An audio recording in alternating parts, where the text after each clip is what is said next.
সদ্য বিবাহিত দম্পতি নতুন বাড়িতে উঠল। সকালে নাস্তা করতে করতে স্ত্রী জানালা দিয়ে পাশের বাড়ির দিকে তাকালো। সেখানে এক মহিলা কাপড় শুকাতে দিয়েছে। স্ত্রী বলল, আরে কাপড়গুলো তো একদম পরিষ্কার হয়নি, নিশ্চয়ই উনি কাপড় ঠিকভাবে ধুতে জানেন না। তার মনে হয় ভালো কোনো কাপড় কাচার সাবান নেই। এই কথা শুনে স্বামী মুচকি মুচকি হাসলো, কিন্তু কিছুই বলল না, চুপ করে রইল। এরপর প্রায় প্রতিদিনই যখন পাশের বাড়ির মহিলা কাপড় শুকাতে দিতেন, স্ত্রী একই কথা বলতো, ওনার কাপড়গুলো মোটেই পরিষ্কার হয় না। কয়েক সপ্তাহ পর একদিন স্ত্রী অবাক হয়ে দেখল পাশের বাড়ির কাপড়গুলো ঝকঝকে পরিষ্কার।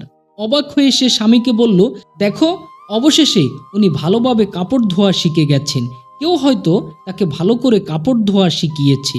স্বামী এবার হেসে বলল, আজ সকালে আমি আমাদের জানালার কাজগুলো পরিষ্কার করেছি।